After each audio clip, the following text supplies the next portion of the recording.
Muy buenos días, mi nombre es Milagros Ostoich, graduada en la Facultad de Ciencias Médicas. El tema que vamos a ver hoy es dislipidemias.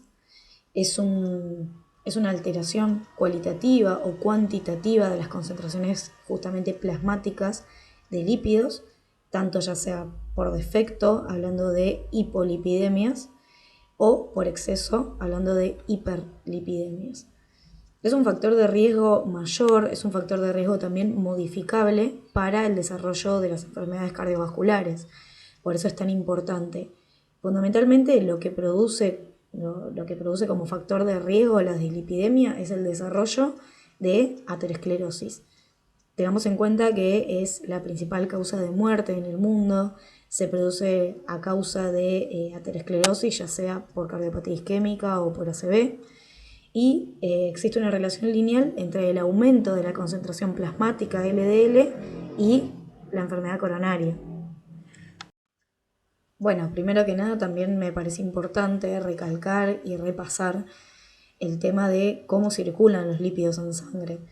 Esto obviamente se forma lo que se denominan las lipoproteínas, y esto consiste en una partícula que tiene una fracción llamada apoproteína y un núcleo de ácidos grasos, de colesterol o de triglicéridos en distinta proporción.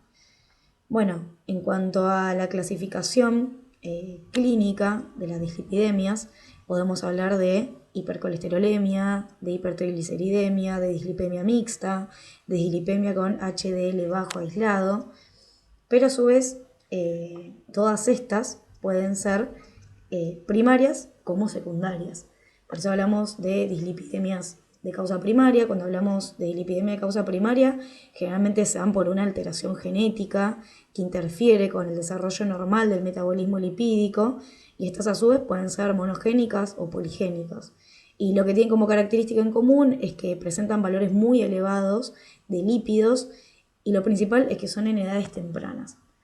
Y en cuanto a las causas secundarias, suceden en contexto generalmente con otras patologías que alteran el metabolismo de los lípidos, y justamente al ser secundarias son secundarias a alguna patología. En este caso, por ejemplo, el hipotiroidismo, obesidad, dieta rica en grasas saturadas, corticoides, diuréticos, inhibidores de proteasas, síndrome nefrótico, andrógenos, enfermedades infecciosas, enfermedades autoinmunes, etilismo, diabetes, anticonceptivos, dieta rica en hidratos de carbono, y fundamentalmente dan hipercolesterolemia, hipotiroidismo, obesidad, dieta rica en grasas. Lo que se manifiesta principalmente con hipertrigliceridemia es el etilismo, diabetes, anticoncepción, dieta rica en hidratos de carbono. Acá se encuentra todo como en conjunto, como dije al principio. Bueno, esto es a modo más que nada de resumen de las causas primarias. Principalmente acá se encuentra el cuadro con el trastorno, con su defecto genético, la prevalencia es muy importante para saber por ahí cuáles son las más frecuentes, las características clínicas y el tratamiento. Acá también, habla de las hiperlipidemias, las combinadas familiares, por ahí el defecto en el receptor de LDL. Y es importante tener en cuenta las manifestaciones clínicas. Muchas veces que lo vamos a ver más adelante, en estas patologías primarias se encuentra muy presente todo lo que son los síntomas, dependiendo por ahí cada patología específica, pero además de los síntomas también la enfermedad coronaria prematura, que eso es muy importante en el interrogatorio.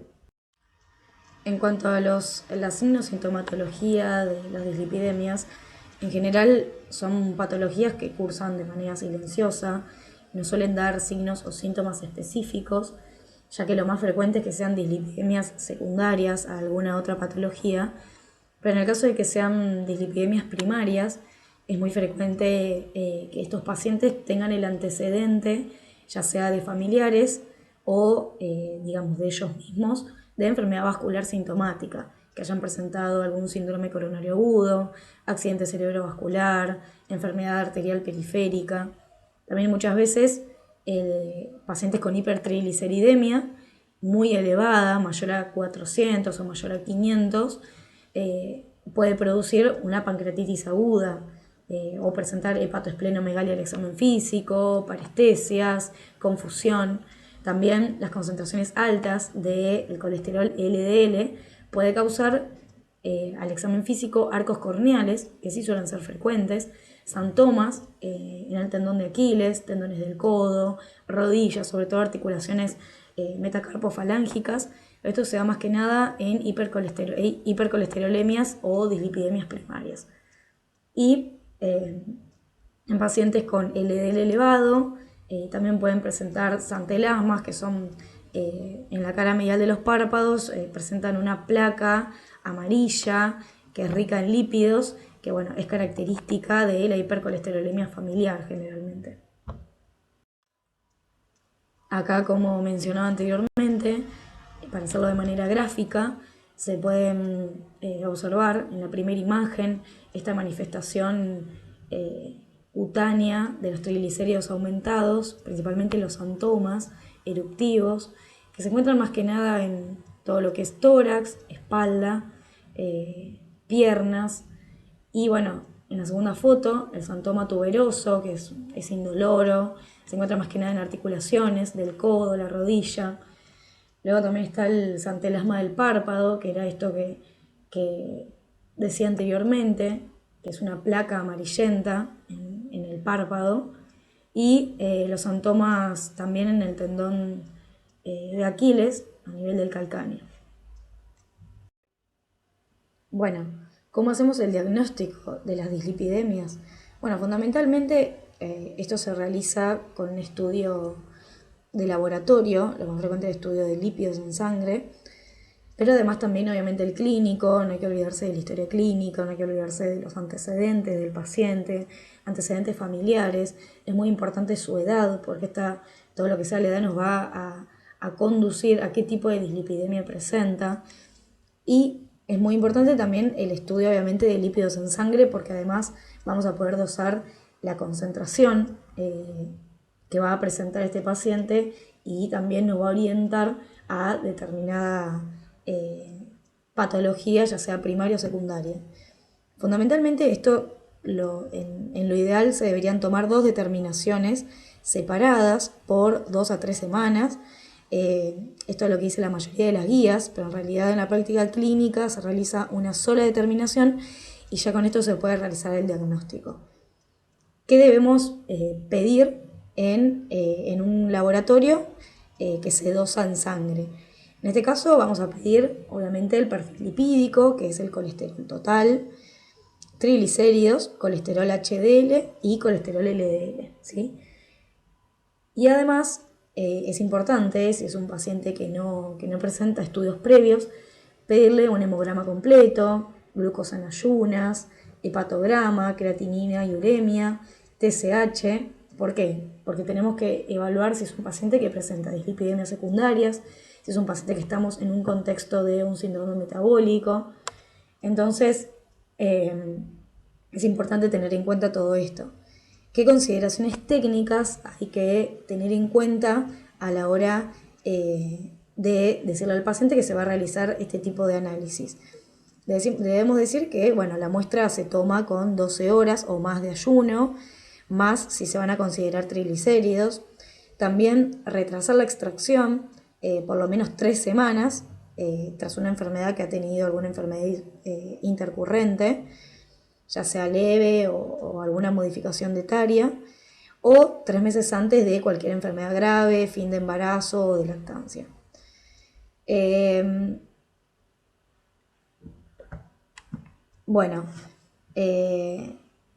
Dije 3 meses antes, enfermedad grave, fin de embarazo o demás.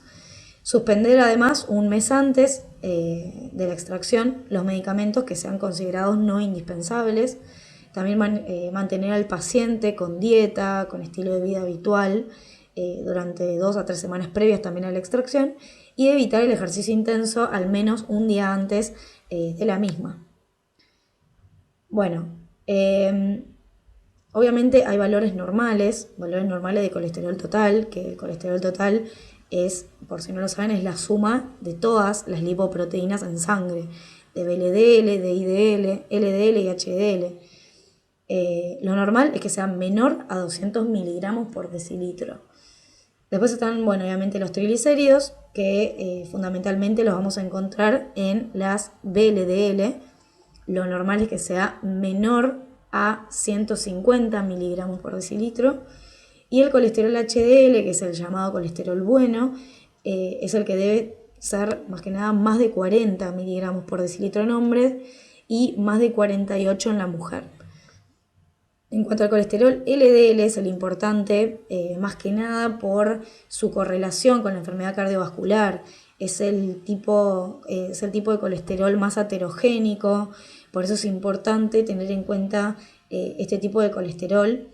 El colesterol se puede calcular a partir de una fórmula, siempre y cuando los triglicéridos sean menores a 400 miligramos por decilitro.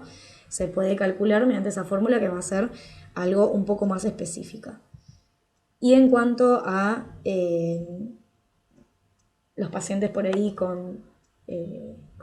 se puede pedir otro tipo de estudios, como por ejemplo la proteína C reactiva o la apoproteína B, que no es muy utilizado, pero en pacientes que tuvieron enfermedad aterosclerótica temprana o pacientes que están en tratamiento y siguen con LDL muy aumentado, se puede pedir. Y además, bueno, como había mencionado antes, si se sospecha trastornos lipídicos primarios con signos físicos de dislipidemia, inicio de enfermedad aterosclerótica prematura, ya sea en el propio paciente como en antecedentes familiares, o un colesterol demasiado elevado, obviamente lo vamos a pensar en un trastorno primario. En cuanto al tratamiento de las dislipidemias, lo primero que hay que establecer es objetivos claros. Tener en cuenta, obviamente, mediante un análisis de laboratorio, si se trata de una hipercolesterolemia, de una hipertrigliceridemia o de una dislipemia mixta. Además, también tener en cuenta y basar nuestro enfoque si es una dislipidemia primaria, una dislipidemia secundaria. También cuál es el riesgo cardiovascular de nuestro paciente. Siempre tenemos que tener en cuenta el riesgo cardiovascular del paciente, porque eso va a depender de cómo nosotros lo clasifiquemos y además del objetivo al que nosotros vamos a llegar, al objetivo de colesterol LDL o no HDL, que dependiendo de lo que estemos buscando en este paciente. Por eso es muy importante, además también cuál es nuestra meta terapéutica, y todo esto generalmente se va a basar en niveles de recomendación y en niveles de evidencia. Además también definir cuál es nuestro umbral de acción y cómo lo vamos a tratar a este paciente. Siempre las principales medidas para que todo tratamiento resulte es medidas higiénico-dietéticas y medidas farmacológicas. Que el paciente, obviamente, tenemos que buscar la mejor forma para que este paciente se adhiera y para que se respete todos los niveles para poder llegar a una cifra adecuada. Bueno, en este caso vuelvo a insistir con lo mismo, hay que en todo tratamiento, ya sea de cualquier tipo de dislipidemia, ya sea mixta, hipertrigliceridemia o hipercolesterolemia, identificar y tratar la causa. Es el objetivo principal. Y además, obviamente, en la modificación en el estilo de vida, todo lo que es un tratamiento higiénico dietético, y además también obviamente el tratamiento farmacológico. Y colocarlo en rango en los scores de riesgo cardiovascular para poder estratificar qué riesgo tiene cada paciente dependiendo su comorbilidad, dependiendo sus antecedentes, obviamente antecedentes personales, si es un paciente que ya presentó algún tipo de evento duro, y en base a esto vamos a obtener el objetivo de LDL al que querramos llegar con la terapéutica. Bueno, acá se encuentra el score que mencionaba anteriormente en cuanto a el score de riesgo cardiovascular. ¿Qué es un score? Es una tabla en la que nosotros, obviamente, al iniciar la consulta, lo vamos a poder estratificar según el riesgo cardiovascular del paciente, pero obviamente necesitamos saber su edad, el sexo y todos los antecedentes. Antecedentes, si es un paciente tabaquista, cómo es su tensión arterial sistólica, en realidad su presión arterial global, la medición obviamente del colesterol LDL y además si es un paciente que presenta comorbilidades asociadas, es un paciente que es etilista, si presenta hipertensión significativa, si presenta enfermedad renal crónica, si presenta diabetes o enfermedad cardiovascular ya documentada, que ha presentado algún evento duro o presenta alguna enfermedad cardiovascular documentada, por ejemplo, en alguna angiografía coronaria o alguna ecografía. Esto lo que a nosotros nos permite es tener en cuenta todos estos scores, de poder saber o poder predecir, en realidad, obviamente esto es una tabla de predicción, de que el paciente por alguna enfermedad cardiovascular puede fallecer en un plazo de 10 años.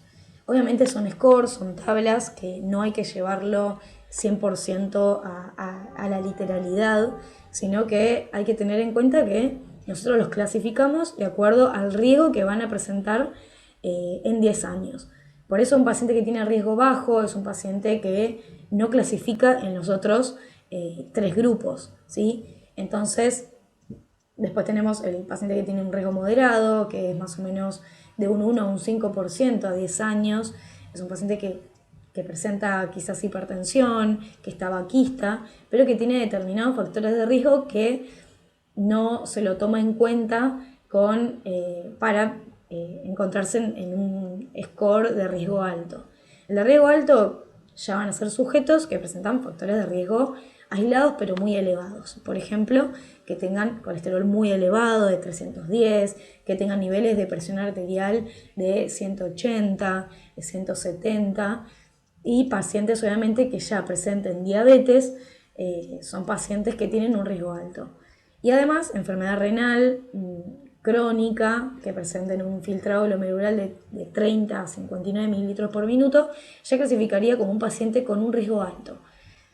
El riesgo muy alto es un paciente que presenta alguno de los parámetros, como ya nombré anteriormente, enfermedad renal crónica grave, con un filtrado glomerular de menor a 30, diabetes ya, pero no es como el anterior que únicamente presenta diabetes, controlado no, pero en este caso es un paciente que ya presenta daño de órgano blanco, con proteinuria, retinopatías, o paciente asociado también, diabetes asociado a tabaquismo, hipercolesterolemia o hipertensión significativa.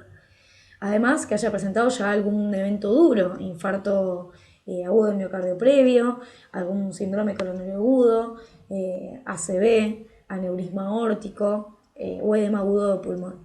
Esto es muy importante porque ahora vamos a ver en la siguiente diapositiva los objetivos terapéuticos en hipercolesterolemia.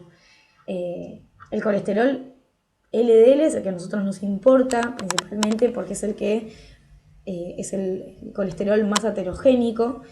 En cuanto a un paciente que presente un score con un riesgo muy alto, nuestro objetivo de LDL va a ser menor a 55. Un paciente que tiene un riesgo alto, nuestro objetivo va a ser menor a 70. Un riesgo moderado, el objetivo es menor a 100 y riesgo bajo justamente menor a 116. ¿Por qué se realiza todo esto?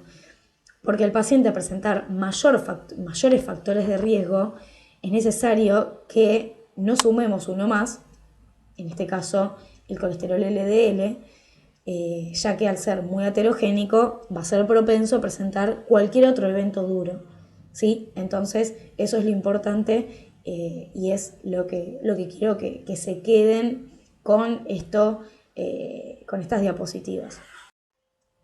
En cuanto a la modificación en el estilo de vida, esto es muy importante, no porque sea modificar los hábitos va a ser menos importante, sino que esto tiene que ir de la mano del tratamiento farmacológico.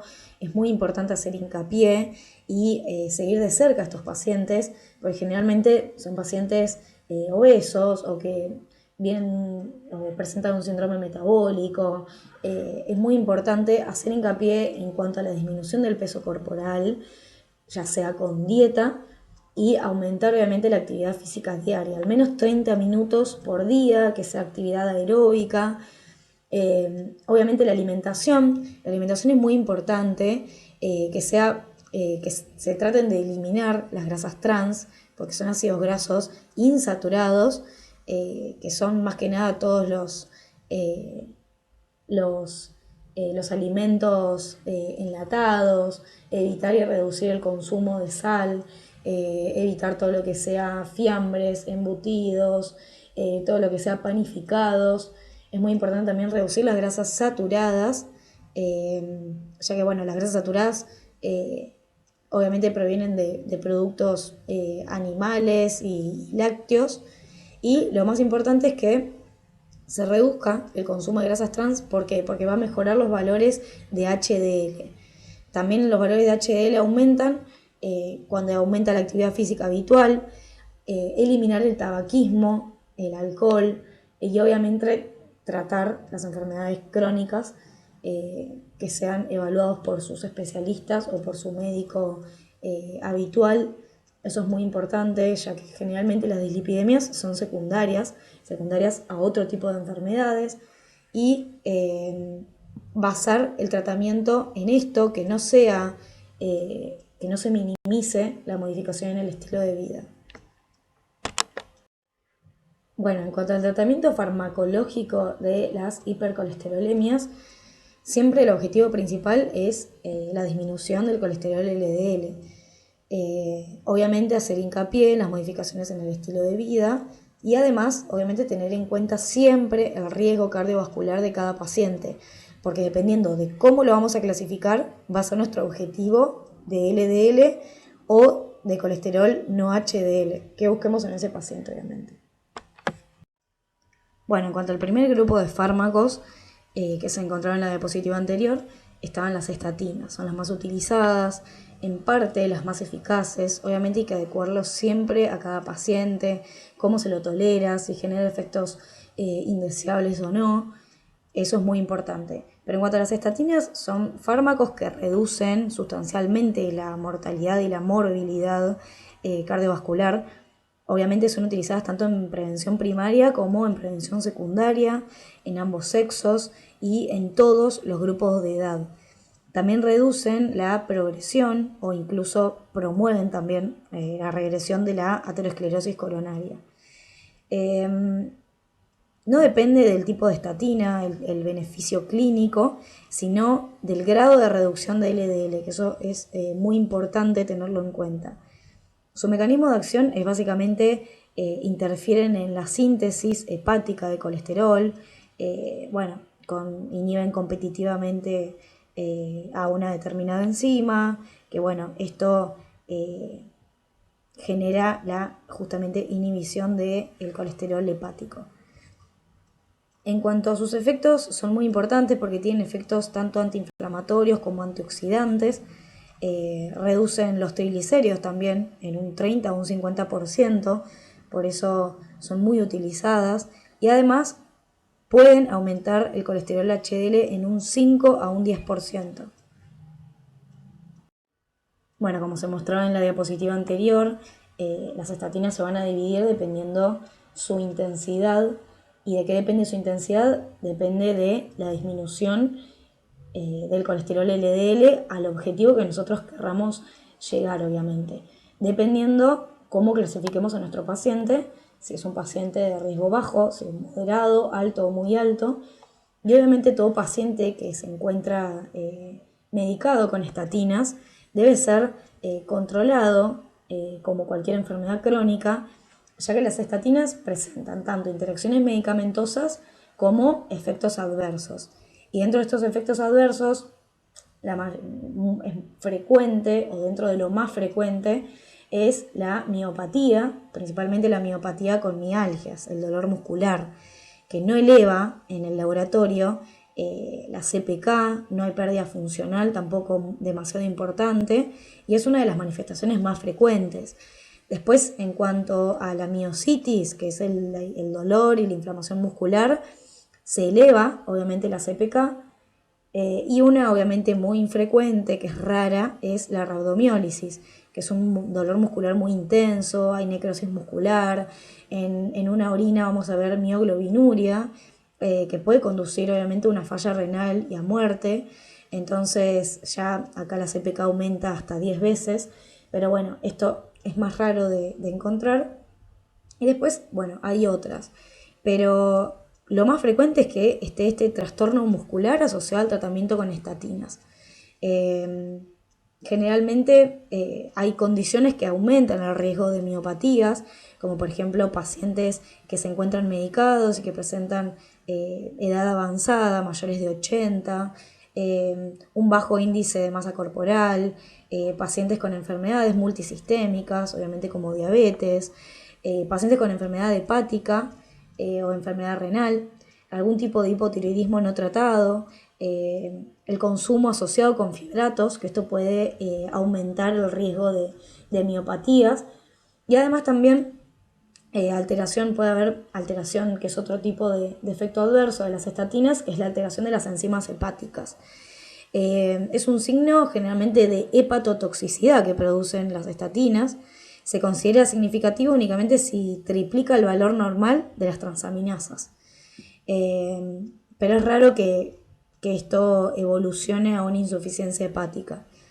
Además, también esto es muy aislado, pero puede haber aparición de nuevos casos de diabetes, aumento de la hiperglicemia, y bueno, pero es un caso cada 1000 tratados por año.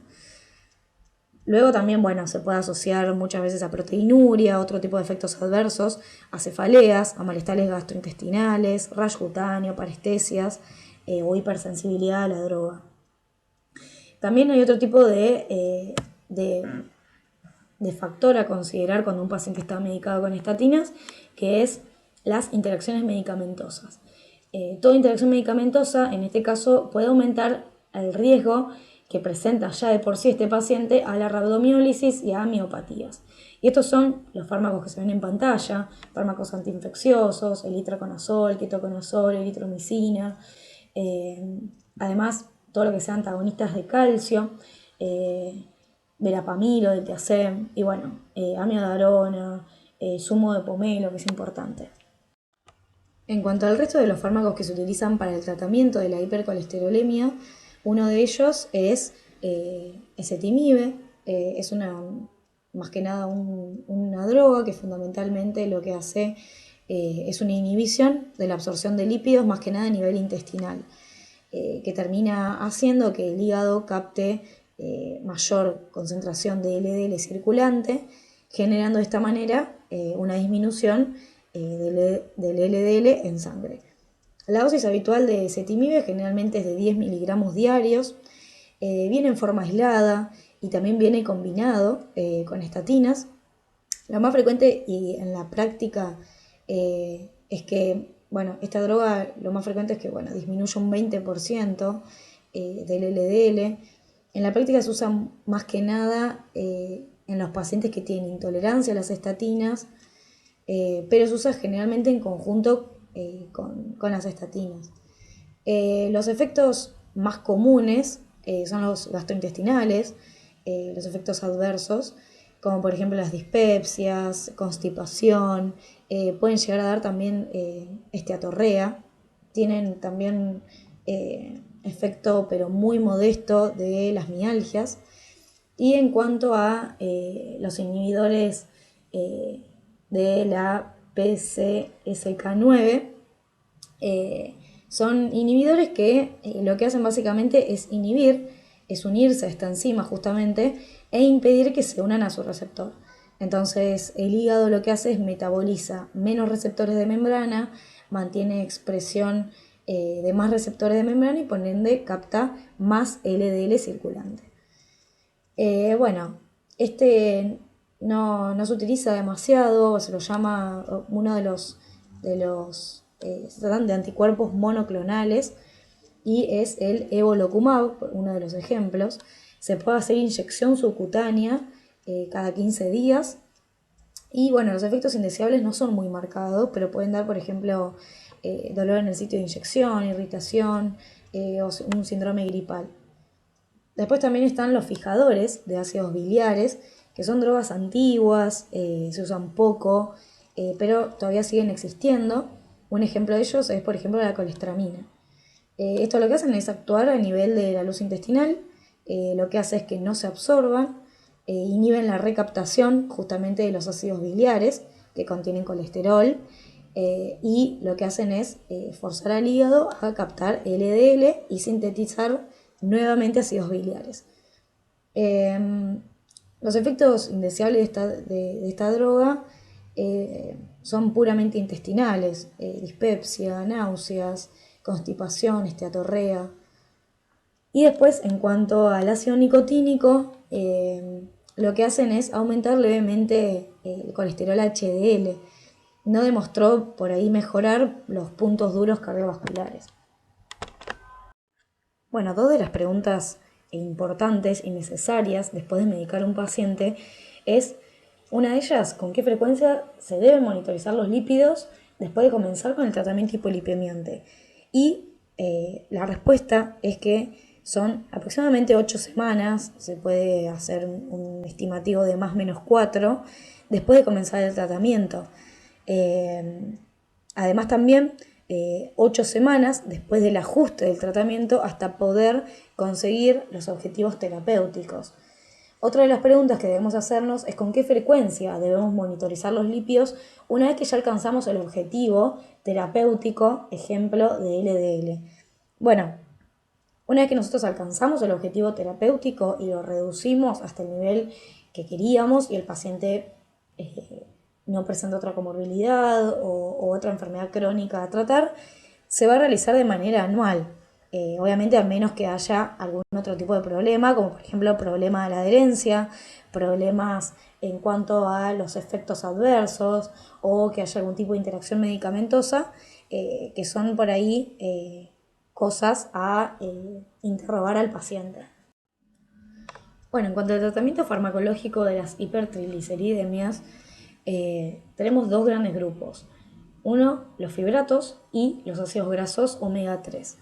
Dentro de los fibratos son fármacos que actúan a través de factores de transcripción, regulando diferentes etapas del metabolismo lipídico y lipoproteico. Básicamente lo que hacen es reducir la síntesis y la exportación de los triglicéridos por el hígado. Por eso disminuyen hasta un 50% de los triglicéridos y también tienen efecto obviamente en el colesterol LDL.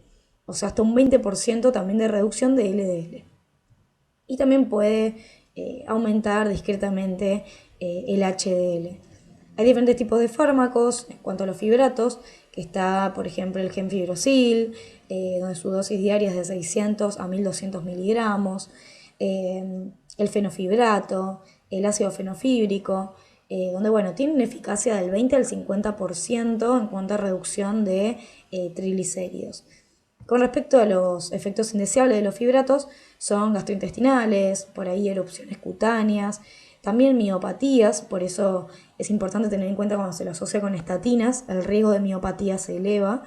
También la elevación de las transaminasas, pero también una muy baja frecuencia de obviamente pancreatitis, de colelitiasis, fenómenos trombóticos o aumento de la creatinina. Además están también los ácidos grasos omega 3, que esto lo que hacen es disminuir hasta un 25% de la VLDL. Tienen puramente efectos indeseables, principalmente gastrointestinales, y la dosis va de 2 a 4 gramos diarios.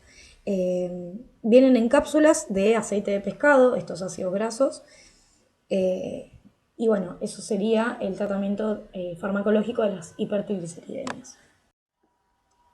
Bueno, adjunto la bibliografía, materiales de revisión y material actualizado con guías actuales para que puedan observar de dónde se ha extraído todo el material. Y bueno, desde ya muchas gracias por su atención. Cualquier duda, consulta o lo que sea, pueden escribirme a mi mail que lo adjunto abajo en la diapositiva. Muchas gracias.